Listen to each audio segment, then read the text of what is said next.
Ekta as well as Sonia. It was like a test match. You play for 5 days and you don't score anything much because what you started the week, you ended the week as well. But it was a far better week, and I'll tell you why. Because the Indian markets, after being slow starters, at the start of 2023, well, we were relative outperformers for the week, and that was good news because if you compare the Indian markets' performance, compare it with what the developed markets did, or even compare it with a couple of those Asian markets, well, we were relatively better or we were more or less in line.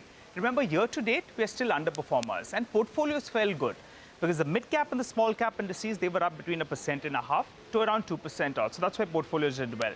But we've been talking about the FI flows, and the outflows have cooled down a little bit. So that's encouraging, actually.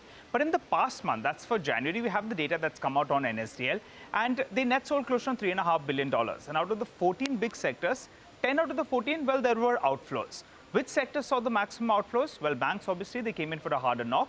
Oil and gas as well as FMCG, the outflow numbers up for you on the screen.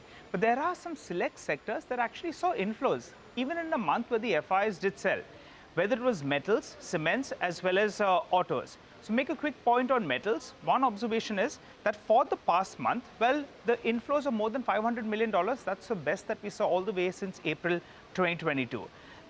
In terms of other sectors that are getting a good amount of inflows, and there were some sectors like cement as well as pharma, well, they have seen inflows for 7 straight months in January 2023 itself, and that's between $1 billion to around $1.5 billion. So that as well is positive. And finally, capital goods. For the last many months, close to around 8 months, I think we had positive inflows. Well, they took a bit of a break in the month of January. So that's really the broad flow picture. The FI sold less, and I think the bulls will be quite happy looking at that. But let's see whether or not that can turn around to some extent. Sonia. All right, thanks a lot for that. So let's see what happens in the week to come, whether the bulls continue their love affair with the market or not.